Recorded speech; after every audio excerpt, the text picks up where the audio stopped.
தேவன் சொன்னார் இல்லையா, அடிமைத்தனத்திலிருந்து வெளியே வந்து உன்னை நல்லா வாழ வைக்கிறேன்னு சொல்லி. அதே போல கர்த்தர் நம்மளை பார்த்து சொல்றாரு, பாவம் மன்னிச்சு உன்னை வெளியே கொண்டு வர்றது மட்டும் இல்ல, பாவ வாழ்க்கைன்ற எகிப்தை விட்டு வெளியே கொண்டு வர்றது மட்டும் இல்ல, உன்னை நல்லா வாழ வைக்க போறேன்னு கர்த்தர் சொல்றாரு.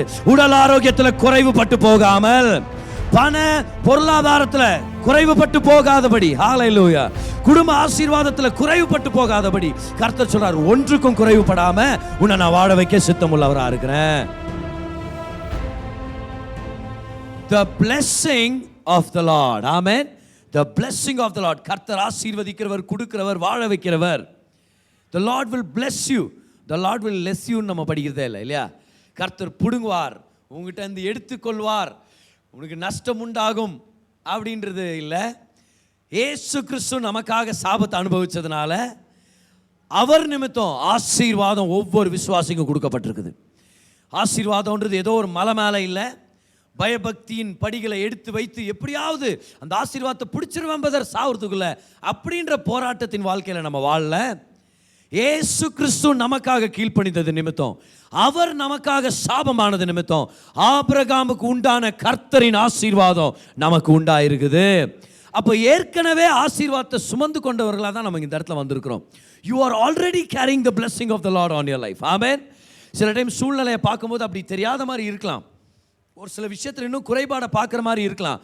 ஆசீர்வாதத்தின் வார்த்தையை பெற்றுக்கொள்ளுங்க, விசுவாசிங்க, அறிக்கை செய்யுங்க, தியானம் பண்ணுங்க, ஆசீர்வாதத்தை மனதில் வச்சு வாழுங்க.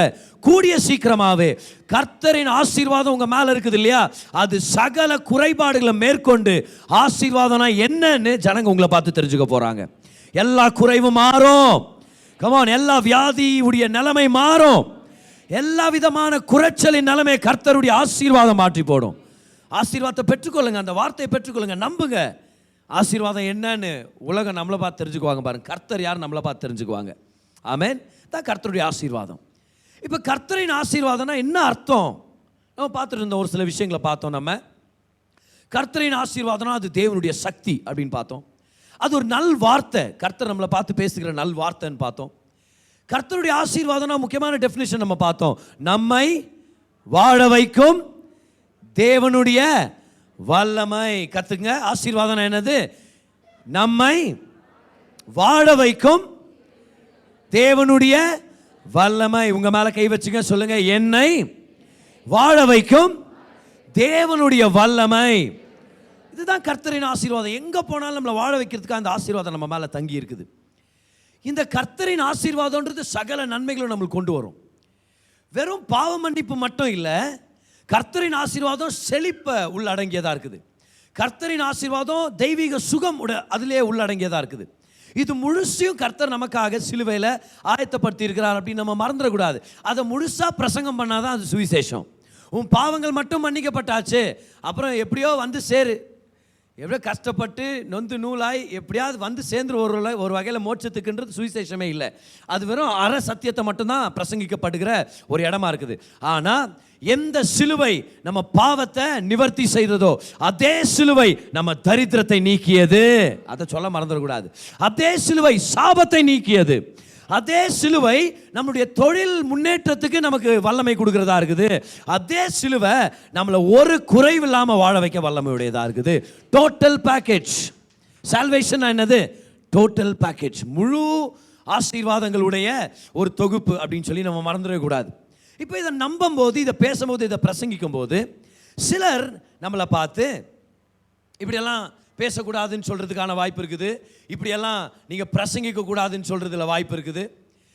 சில பேர் அக்யூஸ் பண்ணுவாங்க, குற்றப்படுத்துவாங்க.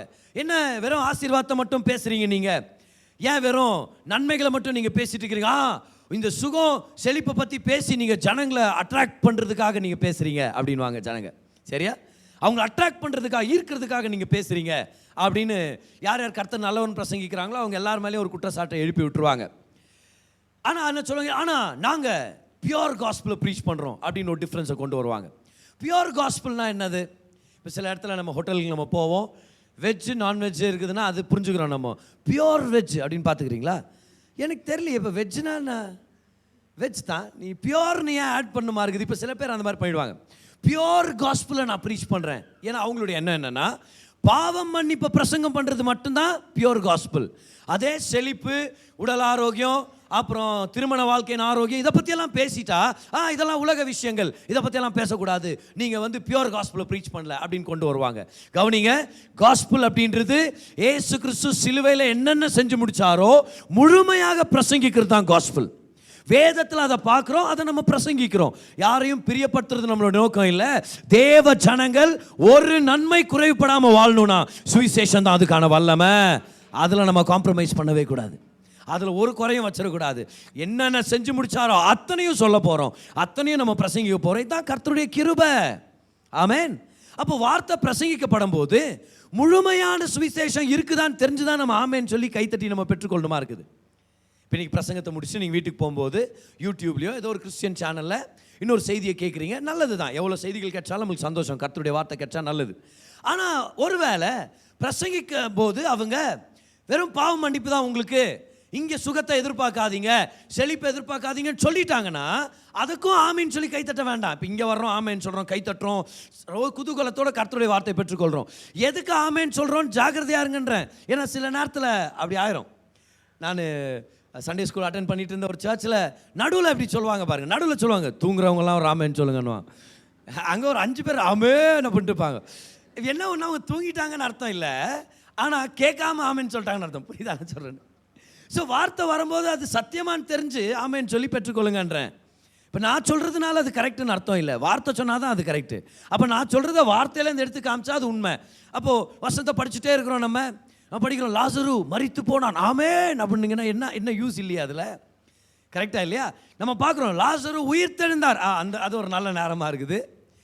கை தட்டும் போது ஆமேன்னு சொல்லும்போது தெரிஞ்சுக்கணும். நம்ம குருட்டுத்தனமாக நம்ம வசனத்தை கவனிக்கக்கூடாது. நீங்கள் உங்கள் வீட்டு பக்கத்தில் ஏதோ ஒரு ஜெபக்கூட்டம் நடக்குது, உங்களை இன்வைட் பண்ணுறாங்க, நீங்களும் ஃப்ரீயாக இருக்கிறீங்க, தாராளமாக போகலாம். ஒரு ஜெபக்கூட்டம் அட்டன் பண்ணுறது நல்லது தானே. உங்களுக்கு சத்தியம் தெரியும், நீங்களும் போய் ஜெபக்கூட்டங்களை கலந்துக்கலாம். ஆனால் கலந்துக்கிற நேரத்தில் முழு சுவிசேஷத்தை தவிர்த்து வேற ஏதோ ஒரு செய்தியை கொண்டு வந்தால் நீங்கள் கை தட்டணும்னு அவசியம் இல்லை, நீங்கள் ஆமேன் சொல்லணும்னு அவசியம் இல்லை. அப்போ என்னன்னு கேட்டு அது வேதத்தில் இருக்கிறதான்றதை கன்ஃபார்ம் பண்ணிக்கிறோம். ஆவியானவர் நமக்குள்ள கன்ஃபார்ம் பண்ணுறார், அதை நம்ம ஆக்டிவாக நம்ம ரிசீவ் பண்ணிக்கிறோம். ஆமேன்.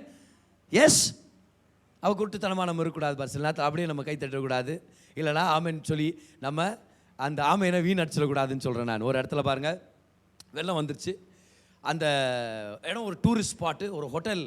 அந்த வெள்ளம் ஹோட்டலில் இருக்கிறவங்களெல்லாம் எப்படியாவது காப்பாற்றணும்னு பார்த்தா எல்லாம் மாடியில் நின்றுக்கிறாங்க. நிறைய தேசத்தில் வந்துக்கிறாங்க, அமெரிக்கா, சைனா, ஜப்பான்லேருந்தெல்லாம். சரியா நம்ம ஆட்களும் இருக்கிறாங்க. அங்கே ஹெலிகாப்டர் வருது. வந்த உடனே அந்த கயிறை தாவி பிடிச்சி அப்படியே ஒரு 7-8 பேர் தொங்கின்னுக்கிறாங்க கயிற்றுல. இப்போ ஹெலிகாப்டர் போக முடிய மாட்டேங்குது. அங்கேருந்து சொல்கிறாங்க, ஐயோ யாராவது ஒருத்தராவது இறங்குங்க தயவுசெய்து, இறங்கினா தான் ஹெலிகாப்டர் நகரம், ரொம்ப கஷ்டமாக இருக்குதுன்ன உடனே யாருமே கயிறு விட மாட்டேங்கிறாங்க. நான் பிடிச்சிட்டேன், நான் விட மாட்டேன் அப்படின்னு. ஃபைனலாக எந்த தேசத்துக்காரன் விடல, இந்தியாக்காரங்க, நான் விடுறேன். அதுக்கு முன்னாடி எல்லாரும் ஜோராக எனக்கு ஒரு கை தட்டுங்க அப்படின்னா எல்லாரும் ஜோராக கை தட்டி பக்கத்தில் பார்த்து சொல்லுங்க பார்க்கலாம். சரியா கேளுங்க, வார்த்தையை பெற்றுக்கொள்ளுங்க, ஆசீர்வாதம் உங்களுடையது. ஸோ இன்னைக்கு இந்த மாதிரி ஒரு பேச்சு இருக்குல்ல, ஜனங்க வாயிலேருந்து வர்ற பேச்சு, அதை நம்ம ஃபஸ்ட்டு கவுண்டர் பண்ணலாம். ஏன்னா சில பேர் என்ன சொல்கிறாங்கன்னா, பிரதர் புதிய ஏற்பாட்டில் நீங்கள் செழிப்பை பிரசங்கம் பண்ணக்கூடாது, ஆசீர்வாதத்தை பிரசங்கம் பண்ணக்கூடாது. ஏன்னா பழைய ஏற்பாட்டு ஜனங்களுக்கு தான் கர்த்தர் நிலம், வீடு, தோப்புகள், துறவுகள் இதெல்லாம் கொடுத்தாரு. ஆபிரகாமுக்கு கொடுத்தார், ஈசாக்கு கொடுத்தார், யாக்கோபு கொடுத்தாரு. ஆனால் புதிய ஏற்பாட்டில் அப்படி இல்லை பிரதர். நமக்கு எல்லாம் மோட்சத்தில் தான். நம்ம இந்த பூலோகத்தில் ஏதோ ஒரு அரை வயிற்று கஞ்சி சாப்பிட்டு எப்படியோ கஷ்டப்பட்டு அவருக்காக பாடுபட்டு போய் சேர்ந்துடணும். அவர் அங்கே பார்த்துப்பார் நம்மளை. அங்கே பங்களாவில் மாளிகையில் வாழலாம், அங்கே ஏழைக்கும் மாளிகை உண்டு பாட்டெல்லாம் பாடுறோம் நம்ம. சரியா? பரலோகமே என் சொந்தமே என்று காண்பேன், அருமையான பாடல் தான். ஆனால் அதை எப்படி திருப்பிட்டாங்க, அதை பரலோகத்தில் தான் நம்மளுக்கு சந்தோஷம், வருத்தம், பசி, தாகம், மன துயரம் இங்கே உண்டு, இங்கே அதுதான் வாழ்க்கை அப்படின்னு நினச்சிட்டாங்க ஒரு சில பேர். ஆனால் அங்கே நீ போனா அங்கே உன்னை கவனிச்சுப்பாரு அப்படின்னு சொல்லிட்டு சொல்லிட்டாங்கன்னா பாருங்க பிரதர், பழைய ஏற்பாட்டு மக்களுக்கு அவர் கொடுத்துருக்கிறார் நன்மைகளை, ஆனால் புதிய ஏற்பாட்டு மக்களுக்கு மோட்சம் தான் நன்மை அப்படின்னு சொல்லிட்டாங்க. இப்போ நான் உங்களுக்கு எடுத்து காமிக்கிறேன், உங்களுக்கு சொல்கிறேன் பாருங்க. பழைய ஏற்பாட்டில் என்ன சுவிசேஷத்தை கர்த்தர் பிரசங்கிச்சாரோ அதே சுவிசேஷ செய்தியை தான் கர்த்தர் நமக்கும் பிரசங்கிச்சிருக்கிறான்னு உங்களுக்கு எடுத்து காமிக்கிறேன். இப்போ முதல்ல என்ன பிரசங்கிச்சாருன்னு பார்க்கலாமா அவங்களுக்கு? வாங்க, யாத்ராகமம் 3 அதிகாரம் 6, 7, 8 இந்த வசனங்களை படிக்கலாம். எக்ஸோடஸ் chapter 3 verses 6, 7 and 8 படிக்கிறேன், கவனிங்க. பின்னும் அவர், நான் ஆபிரகாமின் தேவனும் ஈசாக்கின் தேவனும் யாக்கோபின் தேவனும் ஆகிய உன் பிதாக்களுடைய தேவனாய் இருக்கிறேன் என்றார். மோசே தேவனை நோக்கி பார்க்க பயந்ததினால் தன் முகத்தை மூடிக்கொண்டான். அப்பொழுது கர்த்தர் என்ன சொல்றாருன்னு கவனிங்க. எகிப்தில் இருக்கிற என் ஜனத்தின் உபத்திரவத்தை நான் பார்க்கவே பார்த்து ஆளோட்டிகளின் நிமித்தம் அவர்கள் இடுகிற கூக்குரலை கேட்டேன். அவர்கள் படுகிற வேதனைகளையும் அறிந்திருக்கிறேன். அவர்களை எகிப்தியரின் கைக்கு விடுதலையாக்கவும் அவர்களை அந்த தேசத்திலிருந்து நீக்கி கானானியரும் எத்தியரும் எமோரியரும் பெரிசியரும் ஏவியரும் எபூசியரும் இருக்கிற இடமாகிய பாலும் தேனும் ஓடுகிற நலமும் விசாலமுமான தேசத்தில் கொண்டு போய் சேர்க்கவும் இறங்கினேன். ஹல்லேலூயா. எகிப்திலிருந்து வெளியே கொண்டு வரேன் அப்படின்னு சொல்லிட்டு அத்தோட நிப்பாட்டல. எகிப்திலிருந்து வெளியே கொண்டு வர்றேன், இப்போதைக்கு என்னால் அவ்வளோதான் முடியும் அப்படின்னு சொன்னாரா? எகிப்திலிருந்து வெளியே கொண்டு வர்றேன், இதுக்கு மேலே என்கிட்ட எதிர்பார்க்காதீங்க, இதே நான் ரொம்ப கஷ்டப்பட்டு தான் பண்ணேன் அப்படின்னு சொல்லாமல், எகிப்திலிருந்து வெளியே கொண்டு வர்றேன், அத்தோட நிப்பாட்டில் உன்னை நான் பாலும் தேனும் ஓடுற தேசத்துக்கு கொண்டு போகிறேன். எவ்வளோ அழகாக சொல்கிறாரு பாருங்க அந்த வசனத்தில். பாம்பும் தேல் இருக்கிற இடத்துல போய் அப்படின்னு சொல்லாமல் பாலும் தேனும் ஓடுகிற ஓவர்ஃப்ளோ ஆகிற இடத்துல ஒன்று கொண்டு போகிற அருமையான வசனம் பாருங்க. எல்லாரும் சொல்லுங்க, நலமும் விசாலமுமான தேசத்தில். இப்போ சில பேர் சொல்லலாம் தெரியுமா, இல்லை வெறும் பாவ மன்னிப்பு தான் நமக்கு செழிப்பான வாழ்க்கை இந்த இடத்துல கர்த்தர் சொல்லலைன்னா இந்த இடத்துல கர்த்தர் எப்படி அதை கொண்டு வர முடியும்? இங்க எவ்வளவு தெளிவா சொல்றாரு பாருங்க. அடிமத்தனத்துல வெளியே கொண்டு வர்றேன், அப்படியே நடு ரோட்ல விட்டுட்டு போக மாட்டேன், நல்ல வாழ்க்கையை அனுபவிக்க உன்னை கொண்டு போய் விடுவேன். நலமும் விசாலமுமான தேசம். ஹல்லேலூயா. உங்க குடும்பத்துக்கு கர்த்தர் நலமும் விசாலமுமான வீடுகளை தருவாராக. நல்லா ஆமென் சொல்லி பெற்றுக்கொள்ளுங்க. இது வார்த்தையில இருக்குது. ஆமென். நலமும் விசாலமுமான பிசினஸ் தொழிலை கர்த்தர் உங்களுக்கு தருவாராக. நம்ம சபைக்கு நலமும் விசாலமுமான நிலத்தையும் கட்டடத்தையும் கர்த்தர் தருவாராக. நலமும் விசாலமும். எப்படி கர்த்தருடைய மனது எப்படி இருக்குது பாருங்க. அவர் நல்லவர், அவருடைய உள்ளம் விசாலமா இருக்குது. இப்போ இன்னொரு பேசேஜுக்கு போகலாம் வாங்க. உபாகமம் 6:10 வசனம். Deuteronomy chapter 6 verse number 10 படிக்கிறேன் பாருங்க. உன் தேவனாகிய கர்த்தர் உனக்கு கொடுப்பேன் என்று ஆபிரகாம் ஈசாக்கு யாக்கோபு என்பவர்களாகிய உன் பிதாக்களுக்கு ஆணையிட்டு கொடுத்த தேசத்தில் உன்னை பிரவேசிக்க பண்ணும்போது, இப்போ வருது பாருங்க, அப்படியே எல்லாத்தையும் லிஸ்ட் பண்ணிக்கங்க உங்களுக்காக, உங்க குடும்பத்துக்காக, நம்ம எல்லாருக்காக. நீ கட்டாத வசதியான பெரிய பட்டணங்களையும். வசதின்ற வார்த்தை ஒரு சில பேர் சொல்றாங்களா? எப்படி இருக்கிறீங்க? ஏதோ இருக்கிறேன் பதர், வசதியாக இருக்கிறேன்னு யாரும் சொல்ல மாட்டேங்கிறாங்க. பயமாக இருக்குது. வசதின்றது கெட்ட வார்த்தை மாதிரி நினச்சிட்றாங்க இல்லையா? செழிப்புன்றது அவங்களுக்கு ஒரு புளிப்பு, ஆவிக்குரிய புளிப்பு அவங்களுக்கு. ஒரு இடத்துல 3 நாள் பிரசங்கத்துக்கு நான் போகிறேன். பிரசங்கம் பண்ணி முடிச்சுட்டு நான் ஒரு சின்ன பிரேக்கில் ஒருத்தர் வந்து என்னை மீட் பண்ணுறாங்க. பாஸ்டர், எங்களுடைய போதகர்கள் எல்லாமே வேஷ்டி சட்டை தான் போட்டு அவங்க பிரசங்கம் பண்ணுவாங்க, ஆனால் நீங்கள் 3 நாளும் சூட்டில் தான் ப்ரீச் பண்ணுறீங்க அப்படின்னோடனே நான் சொன்னேன், சிஸ்டர் கர்த்தர் நல்லவர், அவர் நம்மளை செழிப்பாக வைப்பார் அப்படின்னு சொன்ன பாருங்க. சொன்ன உடனே இமீடியட்டாக அவங்க பாஸ்டர் கிட்ட கம்ப்ளைண்ட் பண்ண போயிட்டாங்க. இவர் செழிப்புன்றாருங்க பாஸ்டர் இவர் அப்படி. நான் நினச்சேன் ஒருவேளை அந்த வார்த்தை இங்கே பயன்படுத்துறது இல்லையோ. அப்புறம் வார்த்தைகளை மாற்றிட்டேன். கர்த்தர் உங்களை நல்லா வைப்பார், கர்த்தர் உங்களை ஆசீர்வதிப்பார், செழிப்புன்னு சொல்லி உங்களை கோபப்படுத்தி விட்டுட்டு நீங்கள் சத்தியத்தை கேட்காம போயிடக்கூடாதுன்னு சொல்லி வசனத்திலேருந்து அப்பாவின் அன்பு, அப்பாவின் தாராள மனது அப்படி எடுத்து பேசி ஃபைனலாக முடிச்சோம் பாருங்க. ஆனால் நிறைய பேருக்கு தான் வசதின்னு சொல்ல மாட்டாங்க. நல்லா எல்லாரும் சொல்லுங்க பார்க்கலாம், கர்த்தர் என்ன வசதியாக வாழ வைப்பார். ஆடம்பரம் நம்மளுடைய நோக்கம் இல்லை, ஏதோ ஒரு ஷோ ஆஃப்காக நம்ம வாழ போகிறது இல்லை. ஆனால் ஒவ்வொரு தேவ பிள்ளையும் வசதியாக வாழணும்னு கர்த்தர் ஆசைப்படுறாரு. அவர் சொன்ன வார்த்தை தான், நானா சொல்ல, அவர் சொல்லிட்டார். அதை பாருங்க, 6ஆம் அதிகாரம் 10ஆம் வசனம் இல்லையா? அவர் சொல்றாரு, நான் வசதியான வீடுகளை தரும்போது அப்படின்றாரு. ஓகே, படிக்கிறேன் பாருங்க திரும்ப அதே வசனத்தை. நம்ம இந்த நேரத்தில் நீ பிரவேசிக்க பண்ணும்போது நீ கட்டாத வசதியான பெரிய பட்டணங்களையும் நீ நிரப்பாத சகல நல்ல வஸ்துக்களாலும் நிரம்பிய வீடுகள். சொல்லுங்க, வசதியான பட்டணங்கள், நிரம்பிய வீடுகள். யார் நிரப்பி வைக்கிறது? அவர் வேற ஒருத்தரை கொண்டு நிரப்புறாருன்னு வச்சுங்க. ஆனால் அவர் நிரப்புறார். வீட்டில் காலியாக தேவையான பொருட்கள் இல்லாமல் வாழணும்னு கர்த்தருடைய நோக்கம் இல்லை. வசதியான பட்டணங்கள், நிரம்பிய வீடுகளையும் நீ வெட்டாமல் வெட்டப்பட்டிருக்கிற துறவுகளையும். துறவுன்னு சொல்ல, துறவுகள் வெல்ஸ்.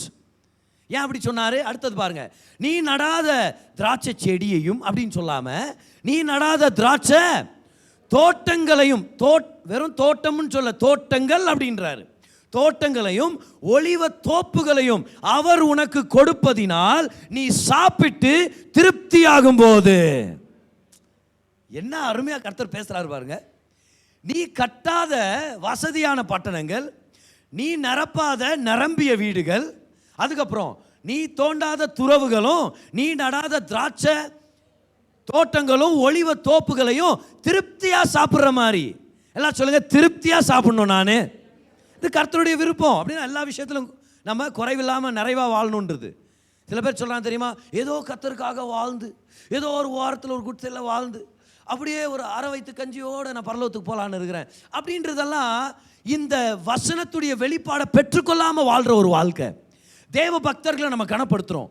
தேவ விசுவாசிகள் எப்படி வாழ்ந்தாலும் அவங்க தேவனுடைய பிள்ளைகள், அவங்கள நம்ம கனப்படுத்துகிறோம். ஆனால் அந்த சத்தியத்தை தெரியாமல் தரித்திரம் நம்முடையது நம்ம நினச்சிட்டோம் தெரியுமா, அதுதான் பிரச்சனையாக இருக்குது. ஆனால் நம்ம கற்றுக்கிறோம், திருப்தியாக சாப்பிட்டு நம்ம போகணும் அப்படின்னு சொல்லி கர்த்தர் விருப்பப்படுகிறார். ஆமென். திருப்தியாக சாப்பிட்றோம் அப்படின்றார். இன்னொரு வசனத்துக்கு போகலாமா? எல்லாரும் வாங்க. உபாகமம் 8ஆம் அதிகாரம், அதோடைய 8ஆம் வசனம்.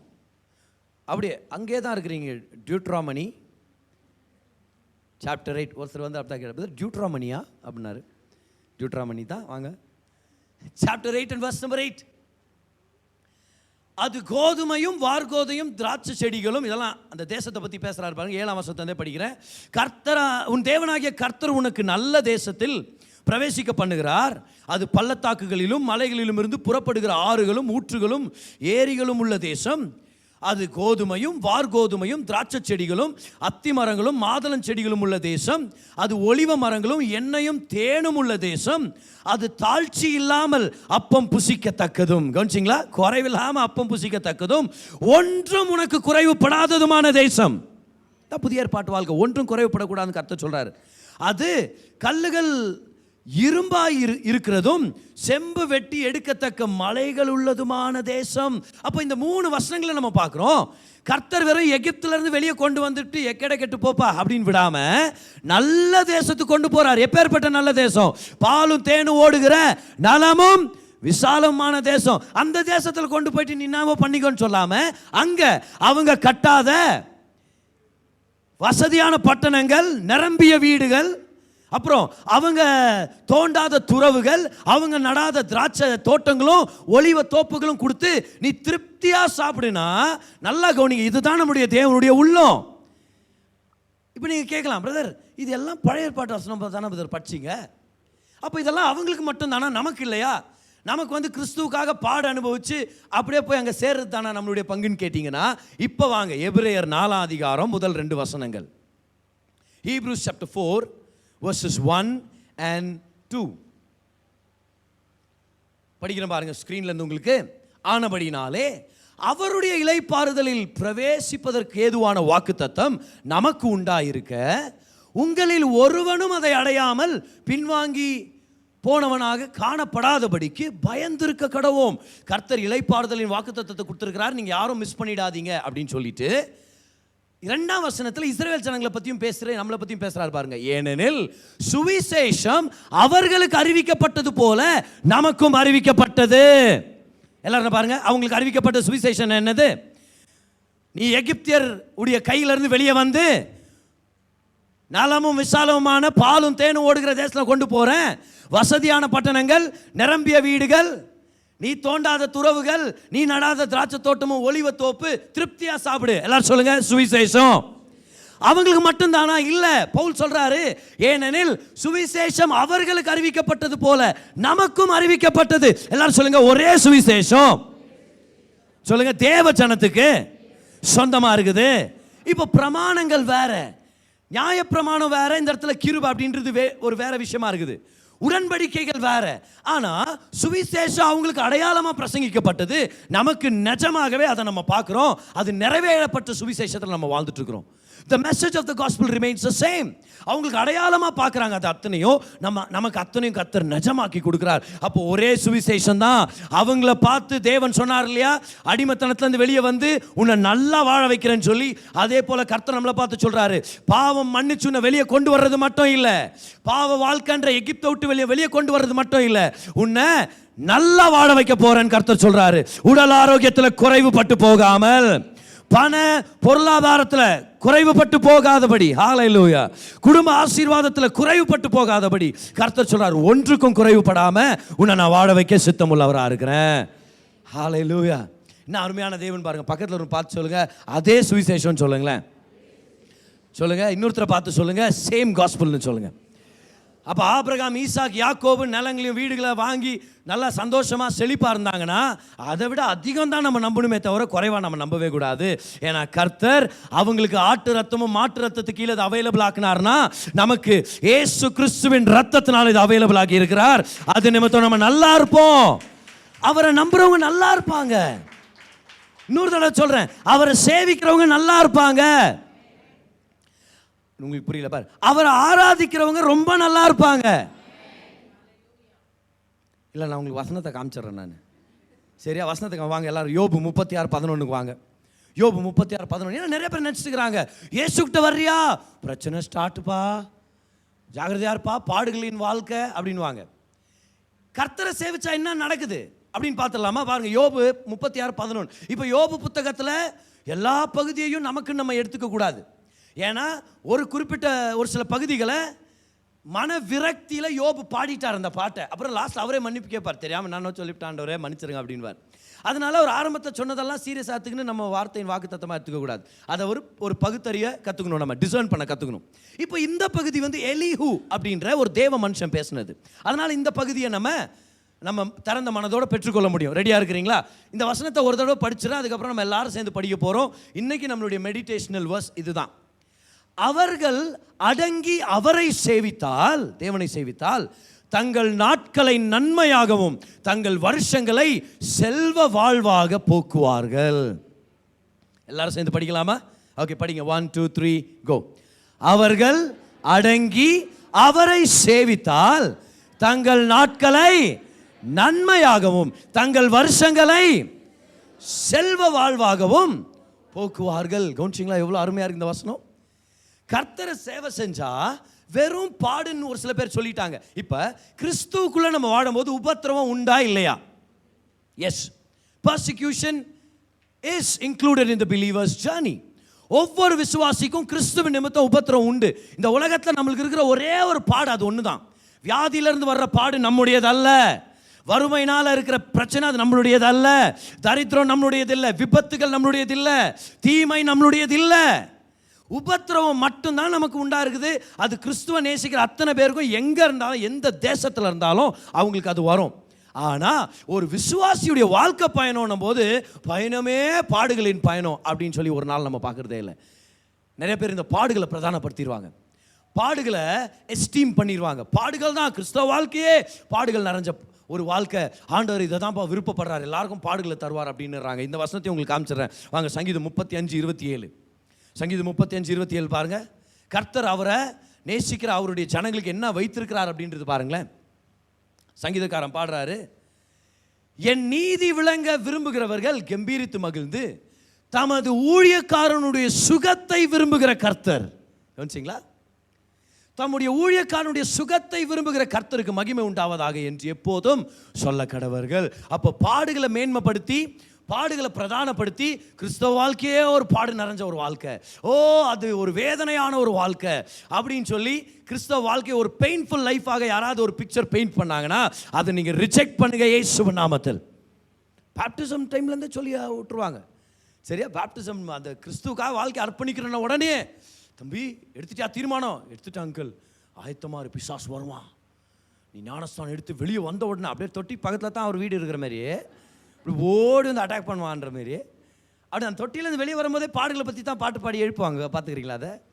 சரியா? அப்படியே அந்த பாடுகளை பற்றி பாடி, ஆண்டவர் உமக்காக உயிரை விடுகிறேன், உமக்காக அடி வாங்குறேன், உமக்காக செருப்பால் அடி வாங்க ஆண்டவர், அப்படிலாம் பாட்டு எழுதியிருப்பாங்களே. அந்த பாட்டுங்கள்லாம் பாடி தான் வெளியே கொண்டு வருது. அவன் போகும்போது கூட ஃப்ரெஷ்ஷாக போவான் பாருல. வெளியே வந்து சில டைம் அந்த வெளிப்பாடு இல்லாத நிமித்தம் கிறிஸ்தவ வாழ்க்கையே ஒரு பாடுகளின் வாழ்க்கை. இன்னும் பேப்டிசம்ன்றது பாடுகளின் சர்டிஃபிகேட் மாதிரி. கிராஜுவேட் ஆகி இனிமேல் நான் பாடுபட போகிறேன் பாருங்கள் அப்படின்னு வந்த மாதிரி இன்ட்ரடியூஸ் பண்ணி விட்டுருது. வாழ்க்கைனாலே பாடுவா, கிறிஸ்தவ வாழ்க்கைனால பாடு. ஆனால் அப்படி இல்லையே. திரும்பி வாங்க. யோபு 36:11 வாங்க. என்னன்னு பார்த்தலாம் கிறிஸ்தவ வாழ்க்கை என்னது? தேவனை சேவிச்சா கர்த்தர் என்ன மாதிரி வாழ்க்கையை வச்சிருக்கிறாருன்னு பாருங்க. அவர்கள் அடங்கி அவரை சேவித்தால் தங்கள் நாட்களை நன்மையாகவும் தங்கள் வருஷங்களை செல்வ வாழ்வாகவும் போக்குவார்கள். எல்லாரும் சொல்லுங்க, நாட்களை நன்மையாகவும், அடுத்தது வருஷங்களை செல்வ வாழ்வாக போக்குவார்கள். ஹல்லேலூயா. இதுதான் கர்த்தர் நமக்கு வச்சிருக்கிற அருமையான ஒரு வாழ்க்கை. இன்னைக்கு என்ன பண்ணிடுறோம்னா, நிறைய தடவை கர்த்தருடைய உள்ளத்தை புரிஞ்சுக்காம, இல்லை கர்த்தருடைய வார்த்தையின் வெளிப்பாடு இல்லாததுனால பாடு, கிறிஸ்தவ வாழ்க்கையை பாடு. அதுவும் முக்கியமாக ஒரு சில பேசேஜஸ் எடுத்துருவாங்க பாருங்கள் வேதத்திலேருந்து. ஏன்னா இதெல்லாத்தையும் நம்ம கடந்து வந்திருக்கிறோம். நான் கடந்து வந்திருக்கிறேன் இந்த மாதிரி டீச்சிங்ஸ் எல்லாம் கேட்டுட்டு. அப்புறம் நல்ல வேளை ஒரு தெளிவு வந்தது கர்த்தருடைய கிருபையினால. ஆனால் ஒரு சில பேசேஜஸ் பாருங்கள், ஆபிரகாமை விட்டுருவோம், ஈசாக்கை விட்டுருவோம், யாக்கோபை விட்டுருவோம், யோபு அவரை பிடிச்சிக்குவோம்.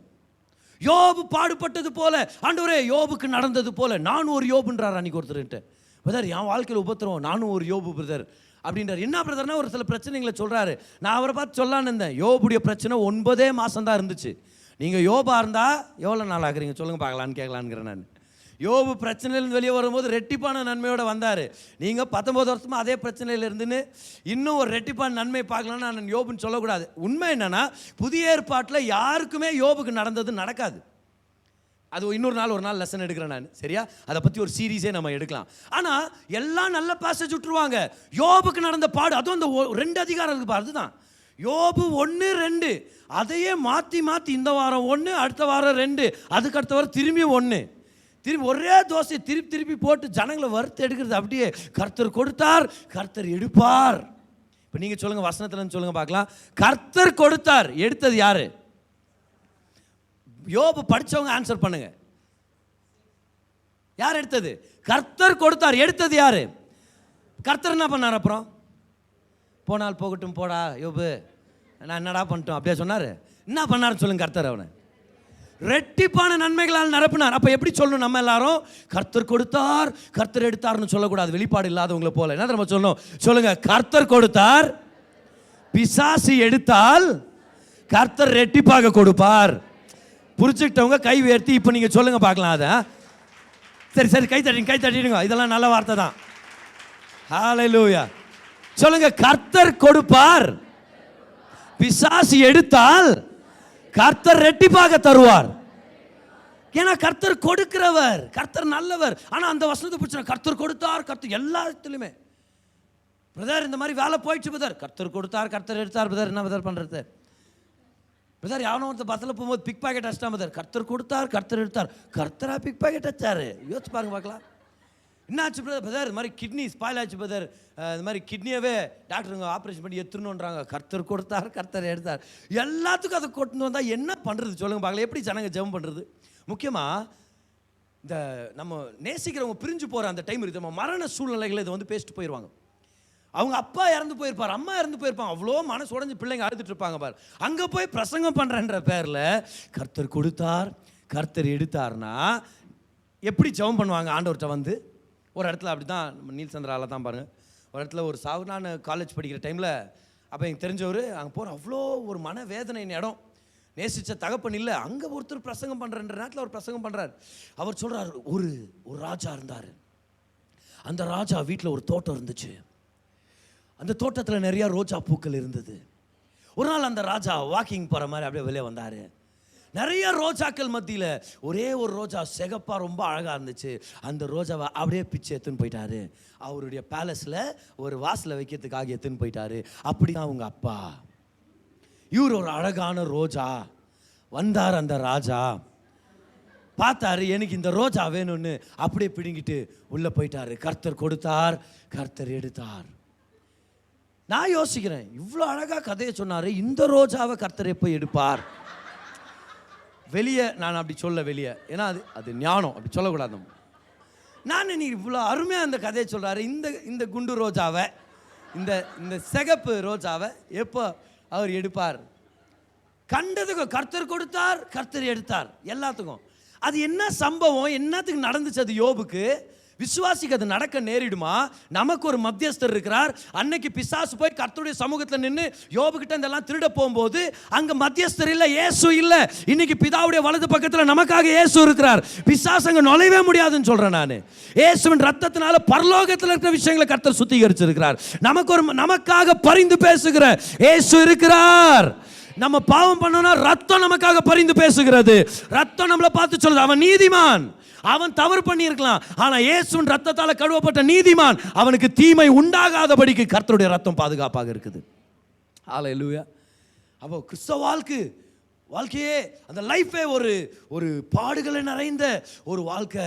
எப்படி தெரியும் பாருங்க, யோபு 1 அதிகாரம் 8 அப்படியே, யோபு 1:21 பாருங்க. கர்த்தர் கொடுத்தார், கர்த்தர் எடுத்த, தேவ பிள்ளையே எடுப்பார், உன் வேலையை கொடுக்க ஆயத்தமா? அப்படியே அந்த வாரமே வேலை போயிடும் பாரு, அந்த ஆரோக்கியத்தை கொடுக்க ஆயத்தமா அப்படின்னு பயப்படக்கூடாது. பாருங்க வசனத்தில் என்னத்தை நம்ம பார்க்குறோம், கர்த்தர் என்ன செஞ்சு முடிச்சார்.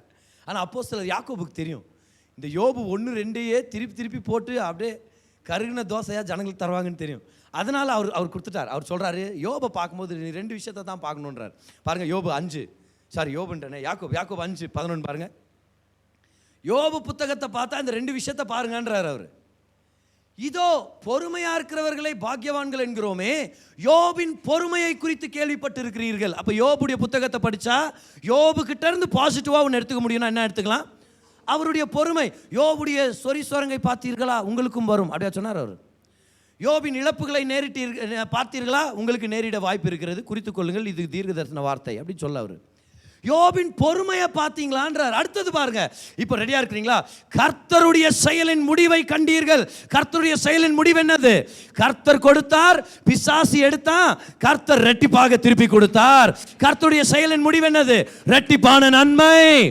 சத்தமா சொல்லுங்க, டபுள் ரெஸ்டோரேஷன். கம் ஆன், எல்லா பிலீவர்ஸ் நம்மளுடைய பின்பகுதியில் உட்கார்ந்து எல்லாம் சொல்லுங்க பார்க்கலாம், டபுள் ரெஸ்டோரேஷன். பிசாசு எடுக்கலாம், ஆனா கர்த்தர் டபுளா திருப்பி கொடுக்க வல்லவராக இருக்கிறார், சுத்தமுள்ளவராக இருக்கிறார். அப்போ யாக்கோபு சொல்லிட்டார், யோபு புத்தகத்தை ஓப்பன் பண்ணி வெறும் 2 அதிகாரத்தை பார்த்து அப்படியே உன் வாழ்க்கையும் பாடுகளின் வாழ்க்கைன்னு போயிடாத. ஒன்று யோபுடைய பொறுமை, என்ன நடந்துச்சுன்னு புரியலனாலும் கர்த்தர் எனக்கு ஏதாவது செய்வார், என் மீட்பர் உயிரோடு இருக்கிறார்னு நம்பிக்கையா இருந்தான், அதை நீ பார்த்துக்க. 2வது, கர்த்தர் எப்படி அதை திருப்பி அமைச்சார் பார் அவனுடைய வாழ்க்கையை, அதை நீ பார்த்து கற்றுக்கன்னு சொல்லி யாக்கோபு நம்மளுக்கு சொல்லி கொடுக்குறார். அதனால நம்ம நீ தெரிஞ்சுக்கிறோம் பாருங்க, பாடுகளின் வாழ்க்கை தான் கிறிஸ்தவ வாழ்க்கைன்னு சொல்லி நீங்கள் அங்கீகரிச்சிட்டிங்கன்னா கர்த்தருடைய மேன்மையான ஆசீர்வாதங்களை நம்ம மிஸ் பண்ணிட முடியும். ஏன்னா எதை நம்ம விசுவாசிக்கிறது இல்லையோ அதை நம்ம மிஸ் பண்ணிட முடியும். ஆனால் கர்த்தர் நம்மளை பார்த்து சொல்றாரு, ஜீவனை தெரிந்து கொள், ஆசீர்வாதத்தை தெரிந்து கொள். ஆமென். ஆசீர்வாதத்தை தெரிந்து கொள், நல் வாழ்க்கையை தெரிந்து கொள். சில டைம் இப்படி ஒரு சில பேர் இப்படி சொல்லுவோம் பாருங்க, பிரதர் என்ன நடந்தாலும் அது கர்த்தருடைய சித்தம் பிரதர், நடக்கிறது தானா நடக்கட்டும் பிரதர் அப்படின்வாங்க. என் வாழ்க்கையில் என்ன நடக்கணும்னு இருக்குதோ தானா நடக்கணும். கவனிங்க, நம்ம எல்லாம் ரோபாட்ஸாக இருந்தால் அப்படி ஆகும். அவர் எப்படி ப்ரோக்ராம் பண்ணாரோ அப்படியே நம்ம நடப்பிச்சுட்டு நம்ம போயிட்டே இருப்போம். ஆனால் கர்த்தர் நம்மளை ரோபாட்டுங்களா படைக்கலையே, கர்த்தர் நம்மளை எந்திரங்களா படைக்கலையே. நம்ம யாருமே எந்திரன் இல்லை, நம்ம யாருமே ரோபாட் இல்லை. கர்த்தர் நம்மளை சுயாதீனமுடைய, சித்த சுயாதீனமுடைய மக்களாக படைத்திருக்கிறார். Freedom of choice, the power to choose. பாருங்க உபாகமம் 30:19 பாருங்க, டியூட்ராமனி chapter 30 verse number 19 பாருங்க. கர்த்தர் சொல்றார், நீ தான் தெரிஞ்சுக்கணும், என்ன ஆசீர்வதிக்க அவர் சித்தமா இருந்தா அவரே ஆசீர்வதிப்பார் பிரதர், நான் ஏன் பிரதர் ஜெபம் பண்ணணும்? அவங்களுக்கு தான் அந்த வசனம். கர்த்தர் சொல்றாரு, இதோ ஜீவனையும் மரணத்தையும் ஆசீர்வாதத்தையும் சாபத்தையும் உனக்கு முன் வைத்தேன். பக்கத்துல பார்த்து சொல்லுங்க, உங்க முன்னாடி தான் இருக்குதுன்னு சொல்லுங்க பார்க்கலாம். கர்த்தர் முன்னாடி இல்லை, ஆண்டவர் இப்படி சொல்ல, ஜீவனும் மரணம் ஆசீர்வாதம் சாபம் என் முன்னாடி இருக்கிறது, என் மூடுக்கு ஏற்ற மாதிரி உனக்கு கொடுப்பேன் அப்படின்னு கர்த்தர் சொல்ல. ஜீவனும் மரணத்தையும் ஆசீர்வாத சாபத்தையும் உன் முன்னாடி வச்சேன். அப்போ நம்ம என்ன பண்ணுறோம் பாருங்க, உனக்கு முன்பாக வைத்தேன் என்று உன்மேல் உங்கள் மேல் வானத்தையும் பூமியையும் இன்று சாட்சி வைக்கிறேன் அப்படின்னு நான் அர்த்தம் தெரியுமா? நீ ஆசீர்வாதத்தை சூஸ் பண்ணனா, ஆசீர்வாதம் வேணும்னு அந்த வார்த்தையை கேட்டு அறிக்கை செஞ்சு பிலீவ் பண்ணனா, வானமும் ரெஸ்பாண்ட் பண்ணும், பூமியும் ரெஸ்பாண்ட் பண்ணும். பூமி உனக்கு விளைச்சலை கொண்டு வரும், பரலோகம் உனக்கு ஆமேன்னு சொல்லும், பரலோக ஆசீர்வாதங்கள் உன்னுடையது. எல்லாரும் சொல்லுங்க, நான் எதை சூஸ் பண்றேனோ வானமும் பூமியும் அதுக்கு சாட்சியா இருக்குது. அப்ப நான் ஆசீர்வாதத்தை சூஸ் பண்ணனா, நான் போற இடம்லாம் ஆசீர்வாதம் வரும்படி பூமி எனக்கு ரெஸ்பாண்ட் பண்ணுது. Because faith is what created the world and faith always has authority over the world. விசுவாசத்தை கொண்டு இந்த உலகத்தை நம்ம ஆளுகை செய்ய முடியும். அப்படிதான் கர்த்தர் திட்டம் வச்சிருக்கிறார். அப்புறம் என்ன சொன்னார்னு கவனிங்க. அப்புறம் ஆண்டவரே க்ளூ கொடுக்குறார், அவரே ஆப்ஷன் கொடுத்தாரு, அவரே ஆன்சர்னு சொல்லி கொடுக்குறாரு. பாருங்க, இந்த மாதிரி நல்ல தேவன் எங்க பார்க்க முடியும் நம்ம? அப்புறம் அவர் சொல்றாரு, ஆகையால் நீயும் உன் சந்ததியும் பிழைக்கும்படிக்கு. கர்த்தர் உங்களை பார்த்தாருன்னா உங்க சந்ததியவே பார்த்துட்டு இருக்கிறார். ஹல்லேலூயா. கர்த்தர் உங்களை பார்த்தா உங்க குடும்பத்தையே பார்த்துட்டு இருக்கிறார். ஞாபகம் வச்சுங்க, நீங்க ஒரு சந்ததியின் ஆசீர்வாதத்தை சுமந்துட்டு இருக்கிறீங்கன்றது மறந்துட வேண்டாம். நீயும் உன் சந்ததியும் பிழைக்கும்படிக்கு நீ ஜீவனை தெரிந்து கொண்டு. யார் ஜீவனை தெரிந்து கொள்ளணும்? நீ ஜீவனை தெரிந்து கொள், நான் ஜீவனை தெரிந்து கொள்ளணும். Choose life, choose blessing. நீங்கள் கேட்கிற செய்தி ஆசீர்வாதத்து மேலே விசுவாசம் வர்ற செய்திகளாக இருக்கட்டும். நீங்கள் பேசுகிற வார்த்தைகள் ஆசீர்வாதத்தை விசுவாசித்து பேசுகிற வார்த்தைகளாக இருக்கட்டும். நீங்கள் எடுக்கிற தீர்மானங்கள் ஆசீர்வாதத்தினால பிழைக்கிறதுனால எடுக்கிற தீர்மானமாக இருக்கட்டும். சூழ்நிலையை கொண்டு ஓவர்வெல்ம் ஆகி மேற்கொள்ளப்பட்டு அந்த சூழ்நிலையுடைய ப்ரெஷருக்கு விட்டு கொடுத்து சூழ்நிலை நிமித்தம் தீர்மானம் எடுக்காம என் மேலே கர்த்தருடைய ஆசீர்வாதம் இருக்குது, கர்த்தர் என்ன வாழ வைக்க வல்லவராக இருக்கிறார், அவர் என் முன்னாடி ஜீவனி ஆசீர்வாதத்தை வச்சிருக்கிறார், நான் அதை தான் தெரிந்து கொள்றேன்னு சொல்லி வாயின் அறிக்கையினால மனதின் விசுவாசத்தினால ஆசீர்வாதத்தை பார்த்து வாழ நம்ம கற்றுக்கணும். இதுதான் கர்த்தருடைய திட்டம். Choose blessing today. Choose blessing. பாடுகளை பிரதானப்படுத்தி இதுவும் கர்த்தர் எனக்கு வச்சிருக்கிற ஒரு பாடின் வாழ்க்கை தான் அப்படின்னு சொல்லி ஆசீர்வாதத்தை மிஸ் பண்ணிட வேண்டாம். கர்த்தர் சொல்றார் ஆசீர்வாதத்தை தெரிந்து கொள், ஆசீர்வாதத்தை தெரிந்து கொள். ஒருத்தர் சொல்றார், பிரதர் இயேசுவே தரித்திரனா தானே பிரதர் சுற்றி தெரிஞ்சார், அவரே பாவம் வீடு இல்லாமல் ரோட்டில் தான் தங்கி இருந்தார், நான் எப்படி பிரதர் நல்ல மாளிகைக்காக பிலீவ் பண்ணுறது அப்படின்றார். எதை வச்சு அப்படி சொல்கிறாங்கன்னு தெரியலையே, ஏன்னா வேதத்தில் அப்பேற்பட்ட ப்ரூஃப் இல்லையே. இயேசு கிறிஸ்துவானவர் அவர் வாழும்போது அவருக்கு நிறைய பேர் காணிக்கைகளை கொடுத்து சப்போர்ட் பண்ணாங்க.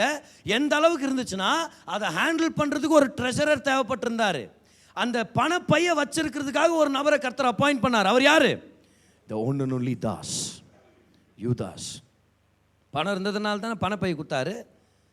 இல்லைன்னா இயேசுவே பாவம் சாப்பாட்டுக்கு வழி இல்லாமல் சுற்றி திரிஞ்சாருன்னா பணப்பை என்னத்துக்கு? திருவோட கையில் குத்தான் எல்லாம் சுற்றி இருந்துருக்கணும். அப்படி இல்லையே. அவர் சிலுவையில் மரிக்கிறதுக்கு முன்பதாக அவருடைய துணி எடுத்துட்டு, அவருடைய வஸ்திரத்தை எடுத்துட்டு, இது விலை உயர்ந்த வஸ்திரம், இதை கிழிச்சிட வேண்டாம் அப்படின்னு சொல்லி ஒரு குற்றவாளியோட வஸ்திரத்துக்காக போட்டி போட்டாங்கன்னா அந்த வஸ்திரம் என்ன மாதிரி குவாலிட்டியாக இருந்திருக்கும்? ஒரு நாள் இயேசுக்கு பின்னாடி 2 சீஷர்கள் வர்றாங்க. சீஷர்களாக போகிறாங்க போல். அவங்க பின்னாடியே வர்றாங்க.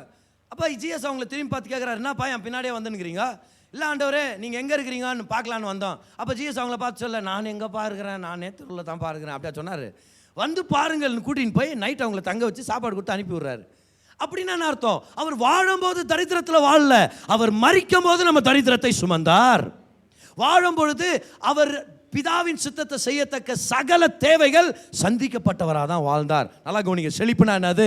தேவன் நமக்கு வச்சிருக்கிற சித்தத்தை நிறைவேற்றுறதுக்கு தேவைப்படுகிற எல்லா ப்ராவிஷனை பெற்றிருக்கிறது தான் செழிப்பின் வாழ்க்கை. அதோட தான் இயேசு கிறிஸ்துவானவர் வாழ்ந்தார். அதை நம்ம மறந்துடவே கூடாது.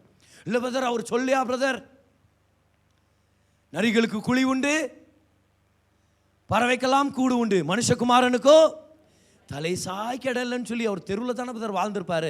பைபிளை முதல் படிக்கணும் பாரு. நம்ம வெறும் ஒரு டைலாக் மட்டும் ஏற்றுட்டு அதில் நம்மளே ஒரு கதையை கொண்டு வந்துடக்கூடாது. லூக்கா 9 அதிகாரத்தில் நம்ம பார்க்குறோம், ஒரு நாள் இயேசு கிறிஸ்துவானவர் எருசலேமுக்கு போகணும். ஆனால் எருசலேமுக்கு போகணும். ஜீசஸ் ஊழியம் செஞ்சது நார்த்தில் கலிலேயா, ஜெருசலேம் இருக்கிறது சவுத், நடுவில் இருக்கிறது தான் சமாரியா. சமாரியா வழியாக போனால் கொஞ்சம் சீக்கிரமாக போயிடலான்ட்டு இவர் சமாரியாக்குள்ளே வர்றாரு. அந்த ஜனங்க நிப்பாட்டுறாங்க, நில்லுங்க எங்கே வரீங்க, நான் உங்களுக்காகத்தான் வர்றேன்னு சொன்னால் கதவு திறந்துருப்பாங்க அவங்க. இல்லை நான் எருசலேமுக்கு போகிறேன்னு சொல்லிட்டார் இவர். சொன்ன உடனே அவங்க என்ன சொன்னால், அப்போ நீங்கள் உள்ளே வர முடியாது, உங்களுக்கு பர்மிஷன் இல்லை, கேட்டை சாத்திடுறாங்க. இப்போ கேட்டை சாத்திட்டாங்க. இது பேர் என்னது? ரிஜெக்ஷன். சொல்லுங்கள் அந்த வார்த்தையை. நிராகரிக்கப்பட்டார். உள்ளே வராதிங்க, சுற்றிட்டு போயிருங்க அப்படின்ட்டாங்க. இப்போ ஜீசஸ் நடந்து போகிறார். சரி நீங்கள் வேணான்ட்டாங்கப்பா, வாங்க இன்னொரு ஊருக்கு போகலான்னு போகிறாங்க. ஏன்னா நைட் ஆயிடுச்சு, நைட்டு தங்கணும். போகிற வழியில் ஒருத்தர் பின்னாடி வர்றார். இயேசுவே நானும் உங்கள் பின்னாடி வரேன். அப்போ இயேசு சொல்கிறாரு, நரிகளுக்கு குழி உண்டு, பறவைக்கெல்லாம் கூடு உண்டு, மனுஷகுமாரனுக்கோ தலை சாய்க்க இடம் இல்லைன்னா என்ன அர்த்தம் தெரியுமா? நான் போகிற இடம்லாம் எனக்கு ரிஜெக்ஷன் கிடைக்கிறதுக்கு வாய்ப்பு இருக்குது.